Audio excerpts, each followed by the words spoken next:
Okay, so this is what I'm knitting at the moment, which is a cardigan for myself.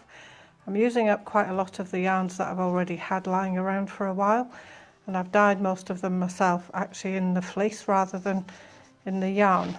So I've got to the point where I knew anyway I was going to need some more yarn than what I'd already spun. So I've looked out more of my 3-plies that are comparable to what I've been using.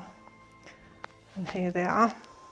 So we've got a sort of bluey, greeny grey colour, a white one, a really sort of wishy-washy pink, and a sort of dark greyish sort of fawny colours. So I'm going to over dye these, and obviously the white one's going to take up the dye pure. So I've split that into 3 sections. It's still joined all in one, but there are 3 separate sections to it so that I can actually shade it different colours for the 3 sections. So I'm just going to go into the kitchen and put these into a bowl of water that's got citric acid in it, and I'm just going to soak them off first, and then we'll get down to the dyeing. So here are the yarns in the bowl, and they've been soaking for a little while now in the, it's just sort of vaguely warm water with some citric acid in it. Not as much as I'm going to need, so I'm going to put some more into the bowl when I put the dye in. So I'm just going to switch this off for a second so that I can drain these off and squeeze out the extra water. So just a quick word about safety. Face mask when you're dealing with powdered dyes. Hair tied back, so I'm not going to dye that as well, although I might like that. Rubber gloves. And now I'm going to show you the dyes that I'm going to use. So here we are. This is my dye box. So I've got quite a lot more than this as well, but these are the ones I'm using at the moment. So for this experiment, I'm going to be using this one and this one and this one. Now you probably can't see this because I've had it for donkey's years, but it's Spectrum dyes, and I don't think you can get them anymore. You can see it's £1.30 for that. So I actually inherited these from my aunt, and this is a red. So for the yarns that are already quite dark in colour, I'm going to use some pure colour, mixed with the water obviously, and some citric acid. But I'm going to put those in first because I want those to take up the most of the dye for the density, because over dyeing some of these is going to be quite tricky. So I'm not quite sure how it's going to turn out, but I do like a little bit of an experiment. So I'm just going to prepare the dye and then put it into the dye pot.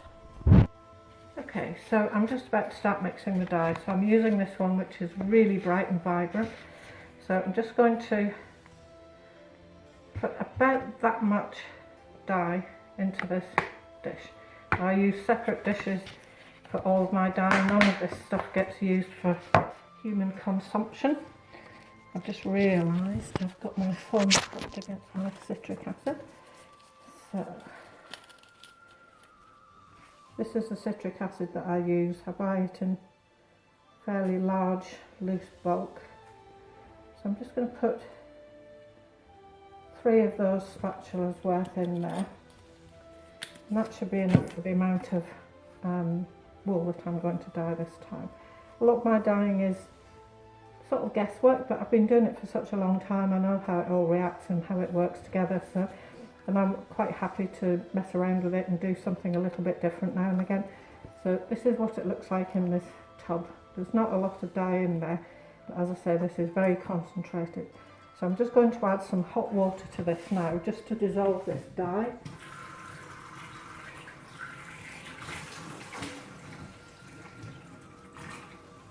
I don't want very much. I don't want this to end up being really diluted. So I just give this a good stir, and this helps if there's any lumps. It's a bit like making custard. You don't put too much liquid in your custard powder straight away, otherwise you get lumps in it. This is just really helping to dissolve the citric acid to get this dye actually liquid. I'm just going to add a little bit more now.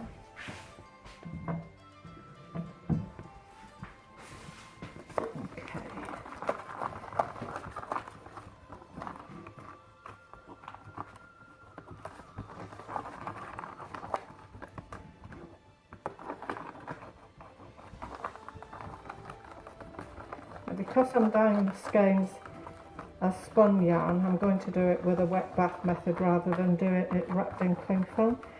I find this gives a much more even cover, and at the moment because the yarn's already dyed in some cases, it will take up dye in different densities anyway. Okay, so that's my dye mixed, not a huge amount of it as you can see. So I'm going to pour this into my big bowl, which I've put quite a bit of water in. I don't know if you can't really see this, I'll bring it round a bit. I'm going to turn the cooker on and start warming that up. So I have put a little bit of citric acid in the bowl as well, just to give it that added little bit of extra oomph and hopefully a little bit better take up.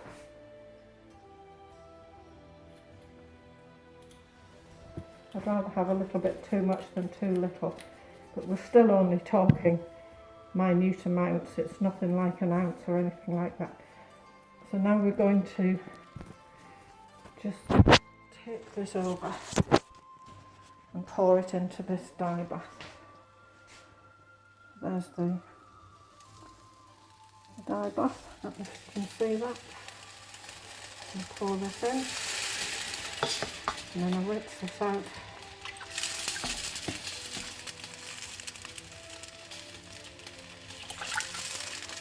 And then I'll rinse this again with some clear water and pour that in as well. I want all of the dye in the bath, I don't want to be pouring any of this down the sink. Okay, so these are the two yarns I'm going to put in first. So I'll take them over to here. I'm just going to put these in. And this is my potato masher, which I use just for doing wool. Be very careful not to drop my phone in the dye.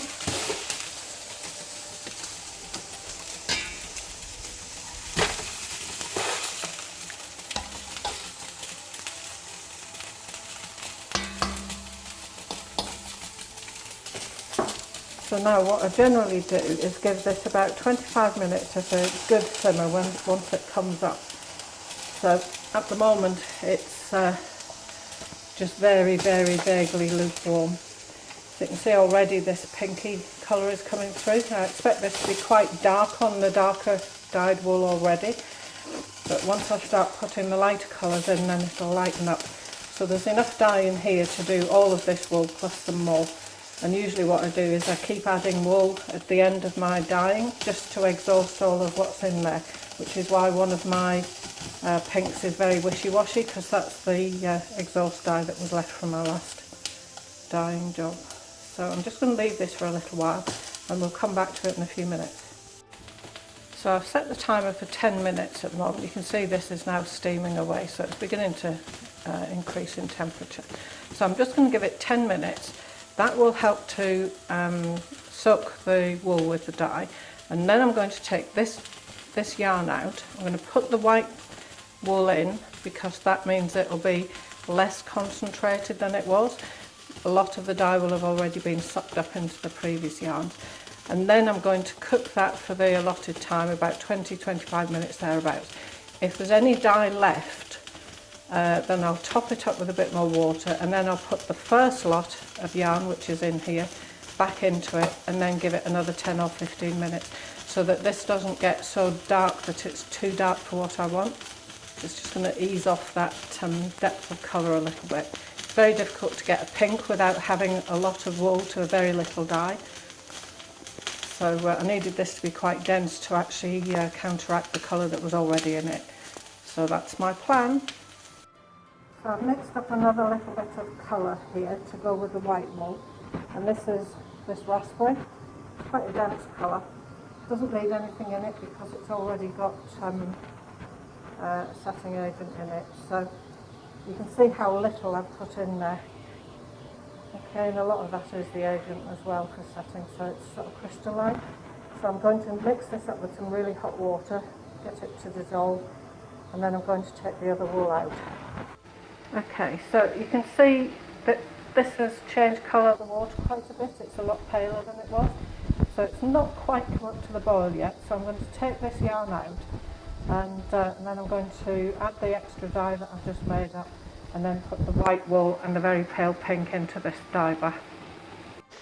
So you can see the colour of this now. So it is ready coloured. It's actually looking a bit paler pink on the camera than it is in real life. It's a bit more red than that, but it's fairly accurate. So the next thing is to add this dye, which I've made up here. So this is much more pinky coloured, and it's going to go into this dye bath. I'm just going to take this off the heat a second, see if it can stop that steam. You can see it's sort of tangerine coloured. And add this pink, which is much more reddy than orangey in colour. Give it a stir around.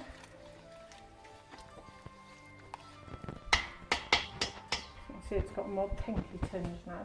So the first one I'm going to put in is this white wool. Now, I've separated this into 3 skeins, but they're actually still joined because I want to get different shading on it. So the first one is going in. So that's the first one gone in now. I'm going to put that back on the heat for a little while. I'm going to let this cook away, and that will smoke quite a bit of that dye, and then the next section of the skein will go in, which is this bit. You can see it's all still lined up. So we're going to get 3 slightly different shades of the white wool. Okay, so I've given that white skein 5 minutes in the dye bath, and now I've added a little bit more dye, so it's even more pinky than orangey, and I've put that into the dye bath. Still the same amount as I used before, and put the second part of this skein in. So I'm going to give this 5 minutes as well, and then I'm going to take this one out, add a little bit more dye, slightly more than the other 2 because I want it a bit deeper, and then I'm going to add the third one, and probably also this little one here. So this is the added dye that I've put in here. There's about 2 of these little spatulas worth heaped up. So this dye bath with the second part of this white wool has come up to the boil, and I've turned it right down now. I just want it to simmer very gently. I don't want this to felt up in any way. So it's just going to have a few little bubbles breaking the surface. And so my hob is right down as low as it can go on this. It's quite a large element, so if it gets too hot then I'll just switch it over to a smaller one and reduce the heat by some more. I don't want this to get really rolling boil, just a gentle little simmer. So this second one has had about 4 minutes, and you can see the difference in colour now between this and the first one. So it is a much brighter pink, which is good. And then this third one I'm going to put in. I'm going to add this dye. Be very careful because this water is hot. Steamed up. So this is the third skein, or the third part of this skein going in. Just make sure the end of that white section is in the bowl, and then push it down a little. And then I'm going to add this pink one. So I just want this to have a bit more brightness to it, a little bit more nice pinky colour. So this is going to stop the white one from becoming far too dense and deep, because this pink one's going to take up some of the dye as well. So they're actually setting quite well at low temperatures and for short periods of time as well. So I must have got just the right amount of citric acid in. So I'm just going to leave this one just to simmer away at this very low heat. I'm going to give this one probably another 5 minutes, and then I'm going to take them all out, fill the bowl up with clear water, put them all back in it and give them all about another 5 to 10 minutes, and that'll help to even out the dye, but also make sure it's completely set and it's not going to wash out. Okay, so I've taken all of the yarn out of the dye bath. This is it still wet, obviously. So at the moment, this is what the dye bath looks like. So there's hardly any colour left. There's a very faint pink tinge. So normally what I would do is put some white wool in there and soak that up, but just for the purpose of today I'm not going to. So this I'm going to go and tip out onto my rhododendrons because they love acid, and any of this left will go into them, hopefully. Thank you, and I'll come back to you in a minute. So this is the dye bath filled back up with just hot water out of the tap. So I'm going to now replace all of this yarn all at once together into that dye bath.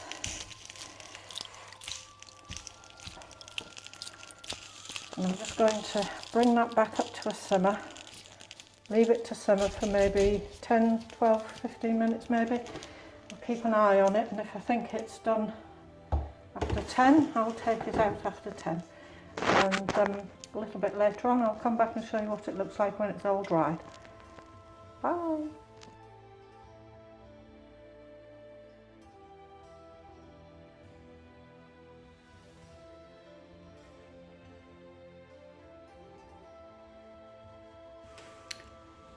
I hope you've enjoyed those videos that I have up on YouTube, and this one is free, the same as the others.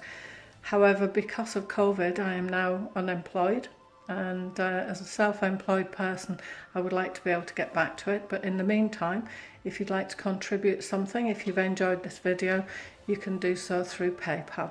The address is at the bottom of this. Thank you. Bye.